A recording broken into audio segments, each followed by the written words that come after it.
Assalamualaikum warahmatullahi wabarakatuh. Perkenalkan, nama saya Siti Rahmayani dari kelas PAI 2A. Di sini saya akan menjelaskan materi pendidikan agama Islam kelas 11 kurikulum 2013. Materi yang pertama yaitu perilaku taat aturan. Sebelum ke pengertian perilaku taat aturan, kita harus mengetahui pengertian taat dan aturan. Taat memiliki arti tunduk, sedangkan aturan adalah tindakan atau perbuatan yang harus dijalankan. Jadi, taat pada aturan adalah sikap tunduk kepada tindakan atau perbuatan yang telah dibuat. Dalam agama Islam, peraturan dibuat oleh Allah Subhanahu wa Ta'ala, Nabi, ulil amri, atau yang lainnya. Aturan dibuat dengan tujuan agar tercipta ketertiban dan ketentraman. Selain taat kepada Allah Subhanahu wa Ta'ala dan Nabi, Islam juga memerintahkan umatnya untuk taat kepada pemimpin. Karena dengan ketaatan rakyat kepada pemimpin, selama tidak maksiat, akan tercipta keamanan dan ketertiban serta kemakmuran. Jika kita melanggar peraturan, maka kita akan mendapatkan sanksi seperti dosa, hukuman, atau yang lain. Allah Subhanahu wa Ta'ala berfirman dalam Quran surat An-Nisa ayat 59 yang berbunyi, يا أيها الذين آمنوا أطيعوا الله وأطيعوا الرسول وأولي الأمر منكم فإن تنازعتم في شيء فردوه إلى الله والرسول إن كنتم تؤمنون بالله واليوم الآخر ذَلِكَ خَيْرٌ وَأَحْسَنُ تَأْوِيلًا. yang artinya, hai orang-orang yang beriman, taatilah Allah dan taatilah Rasul-Nya dan ulil amri di antara kamu. Kemudian jika kamu berlainan pendapat tentang sesuatu, maka kembalikanlah ia kepada Allah dan Rasul-Nya. Jika kamu benar-benar beriman kepada Allah dan hari kemudian, yang demikian itu lebih utama bagimu dan lebih baik akibatnya. Isi kandungan surat An-Nisa ayat 59. Yang pertama, kita harus taat kepada Rasul dan ulil amri.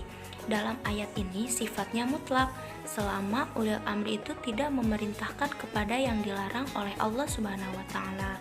Yang kedua, jalan yang terbaik menyelesaikan perselisihan madhab Islam adalah merujuk kepada Al-Quran dan Sunnah Rasul yang diterima oleh semua orang.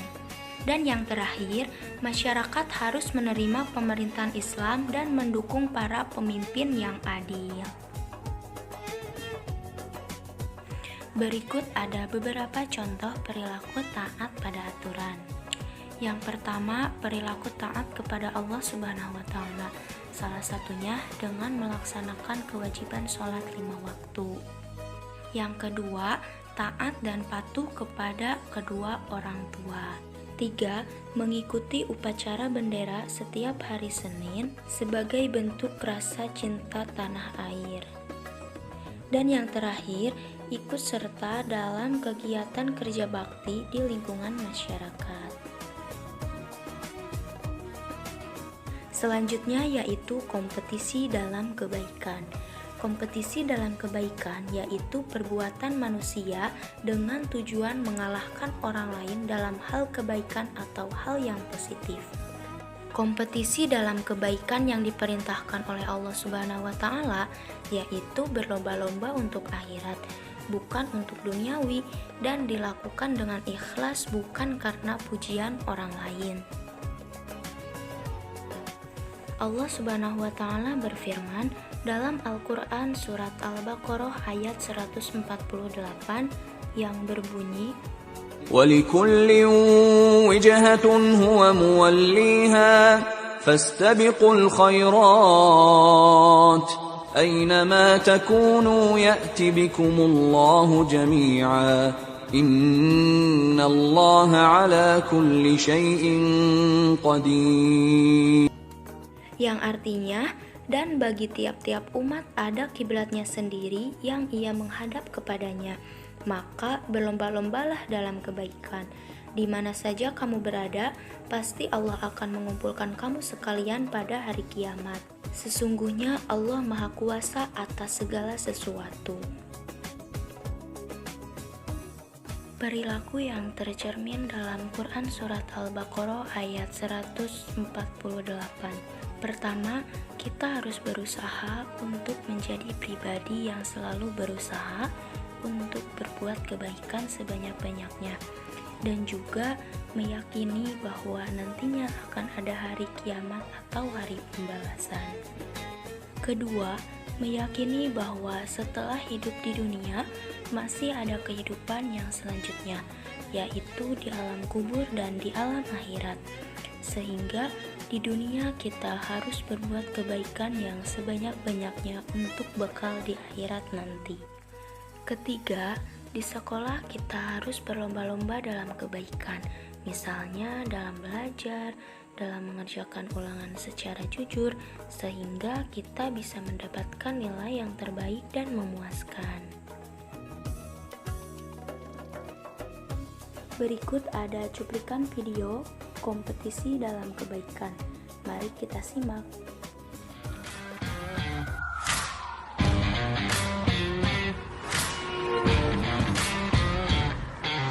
Saya memakai seragam ini untuk beribadah.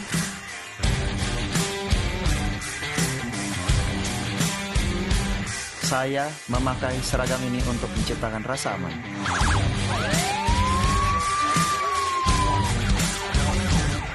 Saya memakai seragam ini untuk menegakkan aturan.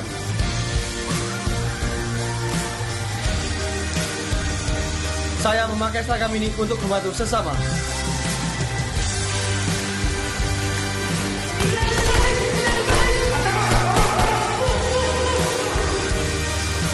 Saya memakai seragam ini untuk membela keadilan. Yang terakhir ialah etos kerja. Nah, dalam Kamus Besar Bahasa Indonesia atau KBBI, etos kerja adalah semangat kerja yang menjadi ciri khas dan keyakinan seseorang atau suatu kelompok. Seorang muslim haruslah menyeimbangkan antara kepentingan dunia dan akhirat. Untuk menyeimbangkan antara kehidupan dunia dan akhirat, wajiblah seorang muslim untuk bekerja. Dalam Al-Quran maupun hadis, banyak ditemukan literatur yang memerintahkan seorang muslim untuk bekerja dalam rangka memenuhi dan melengkapi kebutuhan duniawi. Allah Subhanahu wa Ta'ala berfirman dalam Al-Quran Surat At-Taubah ayat 105 yang berbunyi, وَقُلِ اعْمَلُوا فَسَيَرَى اللَّهُ عَمَلَكُمْ وَرَسُولُهُ وَالْمُؤْمِنُونَ وَسَتُرَدُّونَ إِلَى عَالِمِ الْغَيْبِ وَالشَّهَادَةِ فَيُنَبِّئُكُم بِمَا كُنتُمْ تَعْمَلُونَ. yang artinya, dan katakanlah bekerjalah kamu, maka Allah akan melihat pekerjaanmu. Begitu juga Rasulnya dan orang-orang mukmin. Dan kamu akan dikembalikan kepada Allah yang mengetahui yang gaib dan yang nyata. Lalu diberitakannya kepada kamu apa yang telah kamu kerjakan. Isi kandungan surat At-Taubah ayat 105. Pertama, Allah Subhanahu wa Ta'ala memerintahkan agar bersemangat dalam melakukan amal saleh sebanyak-banyaknya. Kedua, Allah Subhanahu wa Ta'ala memerintahkan agar bekerja, dan Allah Subhanahu wa Ta'ala pasti membalas semua yang telah kita kerjakan. Terakhir, Allah Subhanahu wa Ta'ala memperingatkan bahwa segala nantinya akan diperlihatkan kelak di hari kiamat. Mungkin itu saja pembahasan yang dapat saya sampaikan. Kurang lebihnya mohon dimaafkan. Wabillahi taufiq wal hidayah. Wassalamualaikum warahmatullahi wabarakatuh.